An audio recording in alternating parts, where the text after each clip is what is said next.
হ্যাঁ বন্ধুরা, আজকে সকাল সকালে আগরতলা ঠিক পশ্চিম থানার ঠিক উল্টা দিকে একটা পার্কিং আছে, পার্কিং আয়া বয়ে দিলাম। আগরতলা বলে কি কাজ আছে আজকে সকাল সকালে মালিকে ফোন করে দিচ্ছে আগরতলা যেতে হইব।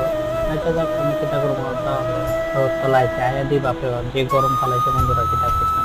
তো আচ্ছা যাক, আইছে তো আইছে, তারপর আয়া কি করুম গরমে দিয়ে এসে চলাই বেরিয়েছি, এসে চলাই বেরিয়েছে আর কি করুম মানে এতটুকু গরম মানে কুয়ার মতন নাই। আচ্ছা যাক, তারপরে এসে বাতাস খেতে খেতে অর্ধেক গ্যাস শেষ হয়ে গেছে। আর সেটা বলুন যাক, তোমার বইয়ে দিচ্ছি পেট্রোল দেওয়ার যেতে হইব। তারপরে এখান থেকে সেটা টেরা এলাম কামান চুগনি। কামান চুগনি বাটা শোরুমের সামনে আয়াদার এলাম। তারপরে এখানে কথা কান্দারা হইলাম।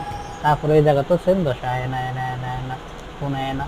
আচ্ছা ফোন আইছে, যাক আইছে। তারপরে আয়া ঠিক আবার গুরুবাজার রুটের এখানে আয়া বাস বই দিলাম। তারপরে গুরুবাজার